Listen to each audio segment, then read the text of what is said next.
Saloon bar producer, Sister Susie there. Just checking you're there. How many marks have we got out of 10 today?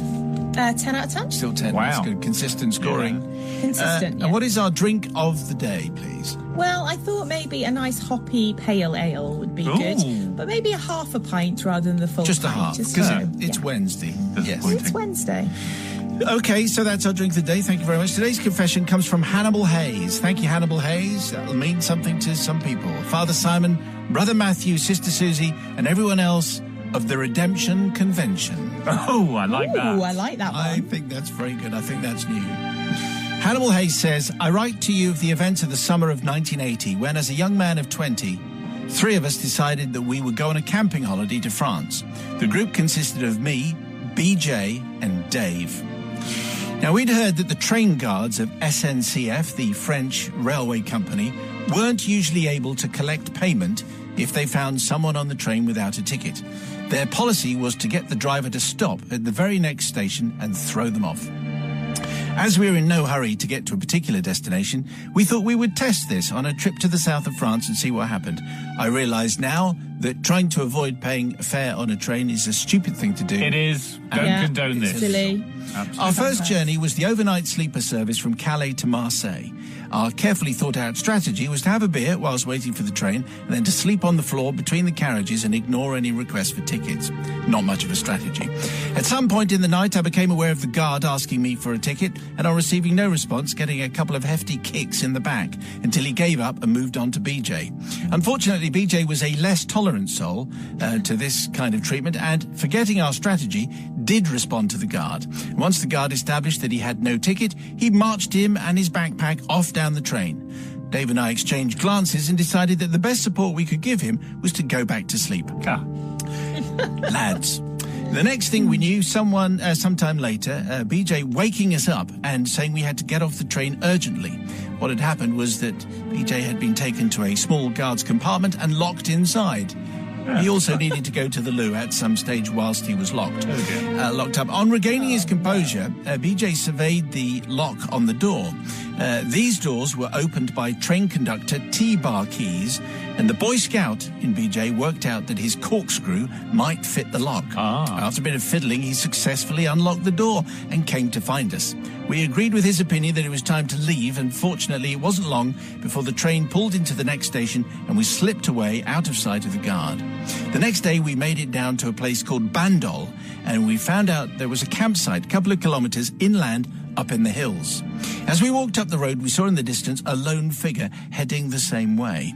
As we drew closer, the only thing that could be seen was an enormous backpack of the kind commonly found in the army's surplus stores of the time. On drawing level, we found underneath his backpack a girl of our age struggling up the hot road to the same campsite. Her name was Elaine, and she came from Glasgow and travelling alone on a railcard on holiday in France. Well, we immediately struck up a rapport, and she decided to camp next to us. For the next 10 days, the 4 of us led a bohemian lifestyle under canvas, consuming pizza and pastis in roughly, that's a blackcurrant liqueur, isn't it? Yeah. Roughly similar, is that, I should ask Susie actually, is that blackcurrant? No, it's not, it's aniseed. Oh, yes, like the Pernod disgusting, stuff, isn't it? yeah. Anyway, we consumed them in roughly similar volumes and trying to escape the non-stop Euro disco being played over the camp loudspeakers each evening. When the time came to return home, Elaine decided to join us on the journey. We made it to Lyon without mishap, and as we had an afternoon and evening to kill before the night train to Calais, we retired to the park with cheese and baguette to discover the delights of the Côte de Rhône. As the evening drew in, we realised we'd cut it a bit fine to head back to the station. Jogging back to the station, we saw our train at the platform and saw with horror the doors closing and whistles being blown. As the train slowly started pulling away, we reached the remaining open guard's door and managed to pull ourselves up inside, just like they do in the movies. Wow. However, looking back, we saw poor Elaine with her enormous backpack struggling to keep up with the train as it gathered speed. We should definitely stop, I said. We should definitely be gentlemen, I said, and we should definitely jump off, I said. We didn't. Looking back, we saw poor Elaine with her enormous backpack struggling to keep up with the train as it gathered speed, and as she finally gave up, she sadly raised her hand in forlorn farewell. At this moment, BJ had his moment of inspiration. Turning to the guard, he said, "Stop the train, she's got our tickets." Naturally, the guard gave us the most Gallic of shrugs, shut the door and walked off. We then settled down for the trip, and each time the guard came for our tickets, we said, "Sorry, Leon, the girl, our tickets, she was too slow."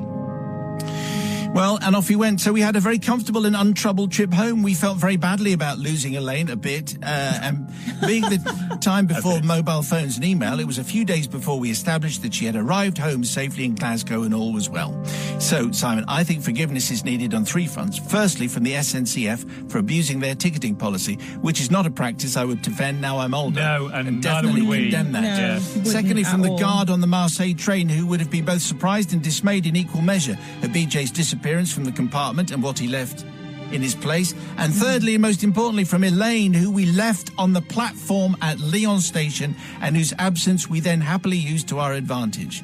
Sadly, Dave is no longer with us, but BJ and I are still friends, and we meet up every year to catch up and reminisce on events of our youth. I know he would also like to share any forgiveness or lack of that we are deemed worthy of. Well, Hannibal Haze, I think it's a very shocking tale of rotten, caddish behaviour. So anyway, let's see what Sister Susie makes of this. Well, I don't like it at all, Hannibal Haze. You didn't support your friend, first of all, when he got stuck in the cabin. You just went back to sleep. That's rude. But also, poor Elaine. I don't think that you were that bothered that you left her there. But my thing is, did you not offer to help her with the big, massive bag? Good point. When you were walking to the train station with her, and maybe if you'd have helped her, she wouldn't have not made it on the train. Correct. And for that reason, I can't forgive you.